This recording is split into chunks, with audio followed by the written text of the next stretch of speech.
Hello YouTubers! Today we're gonna do a batch of delicious beignets. I always try to make it easier to replicate recipes. Don't forget to subscribe if you like this video. Many more are coming. Subscribe, share, and comment. Let me know what you'd like to see. This video comes as a result comment a number of requests. So without further ado, let's have fun in the kitchen and let's bake some beignets. There we go. So I got the flour in the bowl. You can see salt and sugar. So now I'm gonna mix this to make sure that the salt and the sugar is well dissolved within the flour. The idea is that once you pour the liquid with the yeast, you do not pour the yeast on the salt. That the salt will kill the yeast. The other thing I like to do is make a well in the bowl. I'm gonna take the eggs and the vanilla extract. I'm gonna pour it into the egg and lightly beaten the egg with the vanilla extract. We're gonna try to keep all this in the bowl. So you may want to pick a deeper container for separation. So here we are, and I'm gonna use the same whisk. Since all that product is going in that dough, I'm not concerned with cross-contamination. I already warmed up the milk about 110 degrees, and I'm gonna pour it in a bigger bowl. Same thing, so I can really whisk it more freely. This is a whole milk, by the way. Whole milk is about 3% fat. I know they talk about 2%, 1%, fat-free. Well, the whole milk is not all that much more fat. It's only 3% milk fat. I got my butter melted, my eggs beaten with the vanilla, my dry ingredients here. All right, so you get all this ready. Remember, I put a pinch of sugar into the milk to help it activate that yeast. And there will be more sugar in the flour once you mix in the yeast into the flour. So mix it well so it's all dissolved in the milk. And now I'm gonna start adding the liquid into the well. I'm gonna start with the milk and pour it in. I see that some of it is still not fully dissolved. So you need to whisk it in until it's fully dissolved. Now I'm gonna pour the milk into the center of the well, and I'm gonna start mixing in bring the flour into the liquid in the center of the well. Carefully so it doesn't spill. Once the milk is absorbed, I will begin adding the eggs in the center of the well. More liquid. Repeat. Bring in the flour to absorb the egg mixture while rotating the ball. And little by little, it's getting thicker. I already melted my butter, unsalted butter. I'm going to incorporate it now. Very simple.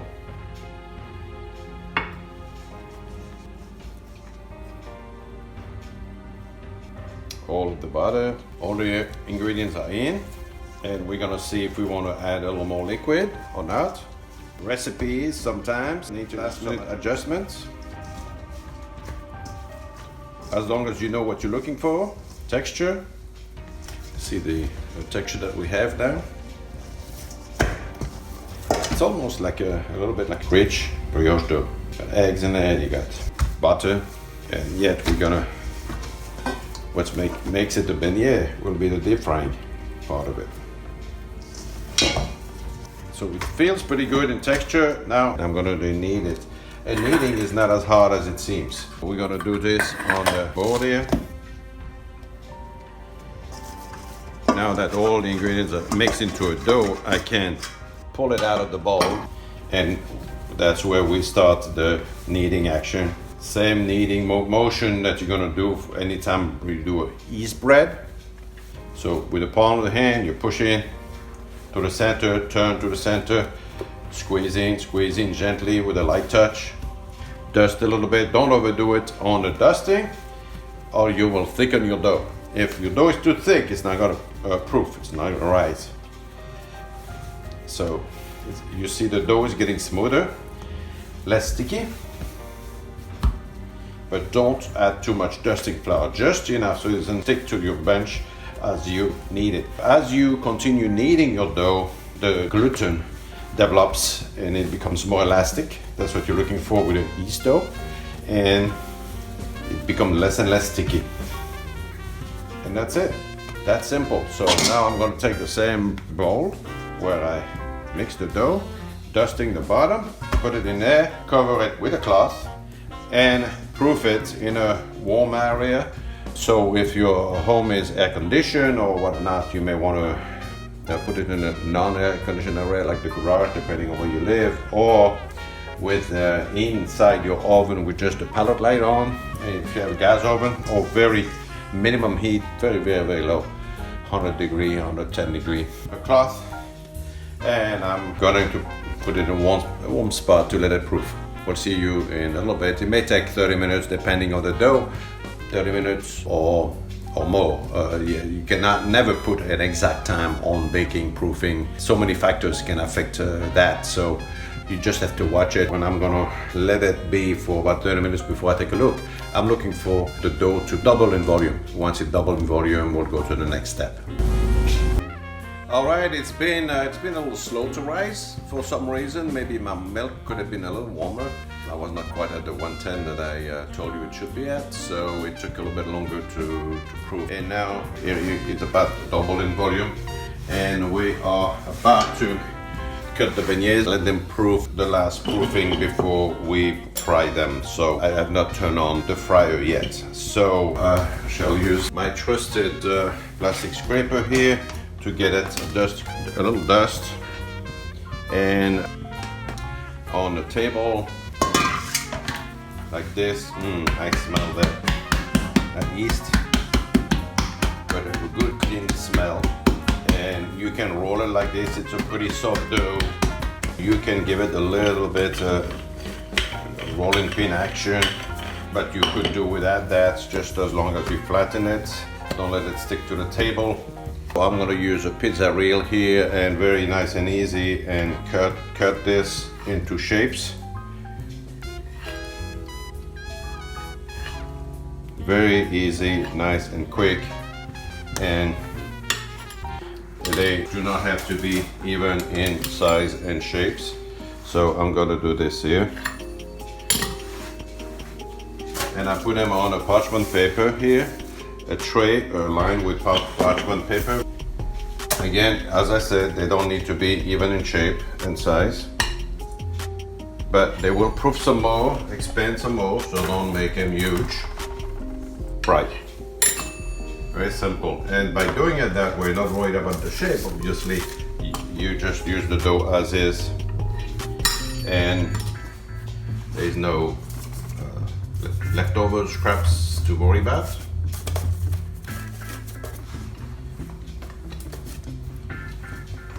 Make sure that they can be close together. They won't expand that much, and it should be just perfect. So that pan, just I will cover it up and proof it in a warm area, and we'll get back to the final stage. Let's do the last minute proofing, and we'll get back very shortly for the final steps. Okay, now they will be proofed enough. The rest they'll do a little spring proofing as they just before they are deep fried and coagulated. So I'm going to tell you a little bit about this very simple piece of equipment here. My mother used to, and dad used to use that way back in France. So that's I'm not saying this is the exact model, but it's just the same. It doesn't change. The only thing here, you have to kind of either guess or test the temperature. You can use a thermometer to tell you the temperature, or you can test with a little piece of dough and see what happens. So here I can feel some of the heat. I have it on low heat. Never leave, by the way, something like this unattended, because it does not, that could be a risk of fire, because it does not have a thermostat, so it will keep heating up and overheat and could eventually catch fire. Also, make sure it's always supervised so that this does not get tipped over on a kid or something. So always when you do any kind of deep frying, you have to be careful. I'm gonna run a little test here. I'm looking for temperature you want 320. When you deep fry, if they get too much color too fast, you know your oil is too hot. What's gonna happen? They get some color and get dark, and they're not cooked on the inside. Test your oil, especially now with the commercial deep fryer or those that you find that are meant just for that. You can set up the temperature and also test that and then set it up to the temperature you want. The beauty of those is that they will be a little more consistent once you find out the temperature you need. So we are going to take a little piece of dough and throw it in there. And the way it's sunk to the bottom, it tells us that that oil is not ready to go. So we're going to increase the heat. Now it's coming back to the surface. So I increase the heat a little bit and then I'll run another test.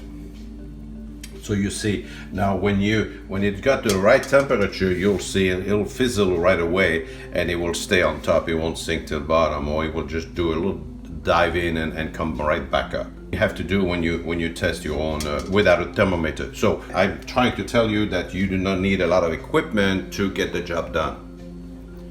It may just take a little bit longer to set up. I'm gonna put a small beignet there to check again.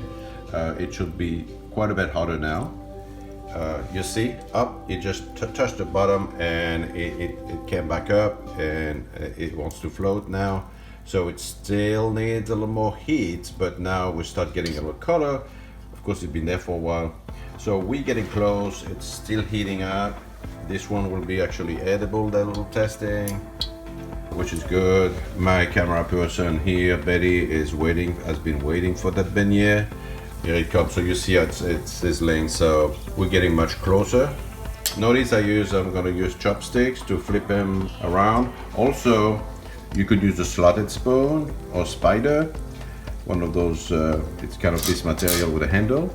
You don't need to have this to turn it into a deep fryer, but I suggest something with that's wide enough, but with extra depth, so to avoid a danger of overflowing.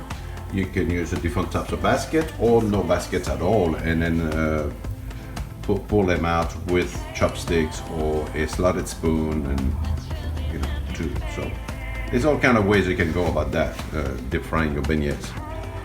So it's as you can see, it proofs a little bit. It's finished proofing a little bit in the oil as it starts baking, and it's still not quite there with the heat. I'm gonna pull that little thing out of there, and in a little bit I'm gonna flip this. Let's see if I can flip it now. See, it should get a little bit more color than that. It's still as proofed, final proofing, and it's still increasing the heat. So again, you don't put fill up the basket until you're sure that you have the right temperature. Cranking up the heat some more. Start smelling like beignets. And once you reach the ideal temperature, you're gonna see it by how it gets a little bit of color and all that. You want to give it enough time to bake the inside of the beignet. So as you run your test, you may want to cut that beignet open to make sure that it's cooked on the inside.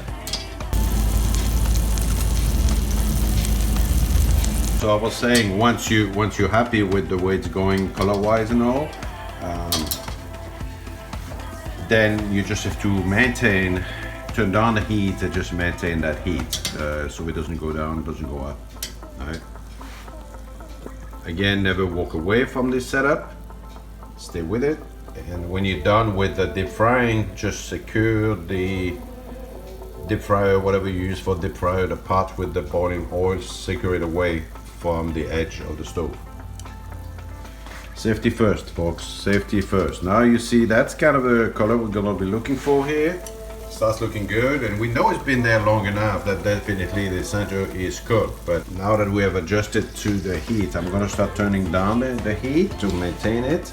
Of course, when you put a batch of dough in there, it will lower the temperature for a while. So you have to take that in consideration. All right, now I'm gonna pull this guy out of here and drain it. And shortly after that, I can put it in a tray and douse them in powdered sugar. This is not a low-carb dessert, folks. Just to eat it with moderation and a good cafe au lait with chicory. Okay, so there we go. So now I'm gonna load this We're getting into the production now.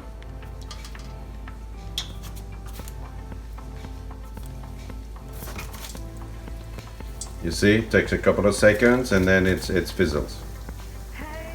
Fizzles, sizzles, what's the word? Sizzle? Look at that. Now we're talking. Oh, yes.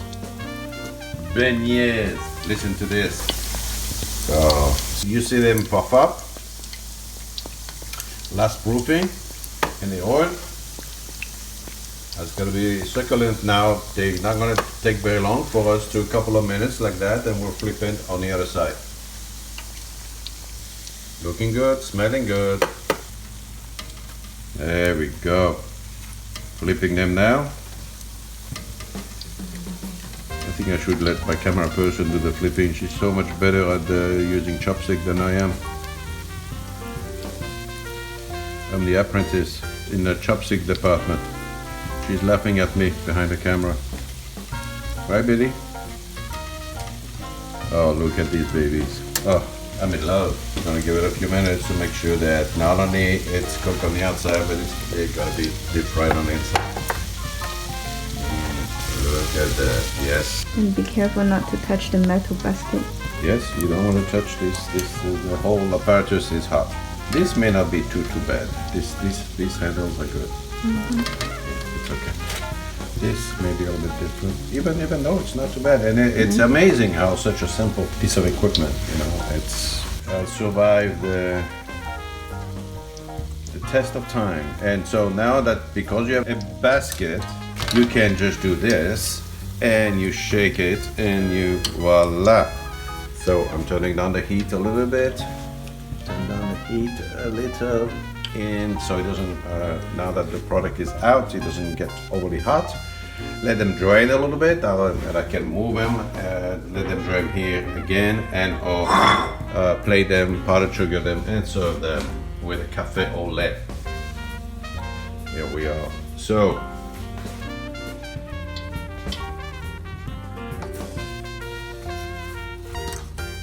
let's see. I'm gonna mess him up. We don't want to do that. Okay, so you can also do this. Get a little warm. A little warm. At home, don't try this. These are trained professionals. Yes.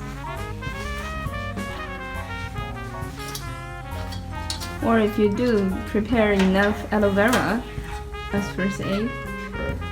So I'm gonna load the machine again. So there's a little, make sure they drain well. You want to still powdered sugar while it's still fairly hot. But I'm gonna load the basket one more time and then get them.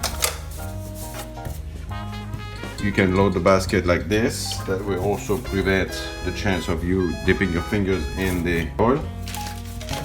And just plunge it in there. Yes, look at this. You see how they come up to the surface right away.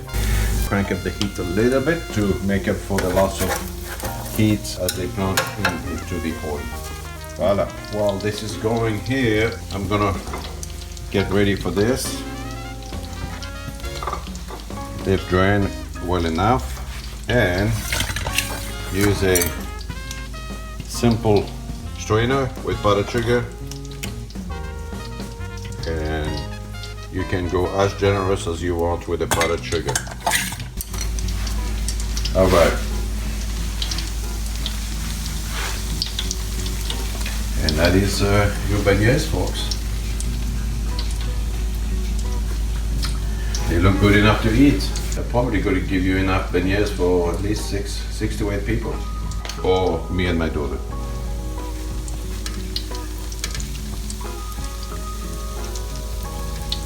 Gonna wait a little bit longer.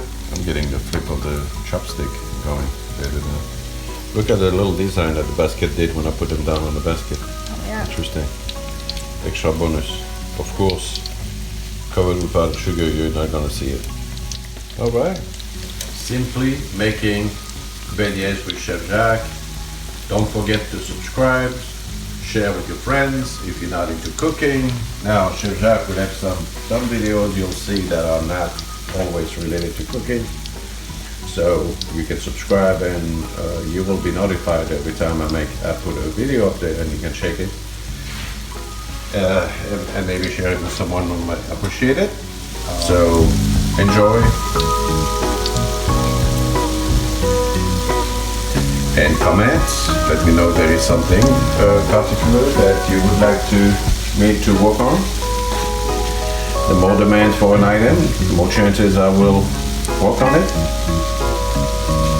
Just like those beignets. I had such a good response. I had to do something. I had to do it, and I had to do it now. Bon appétit.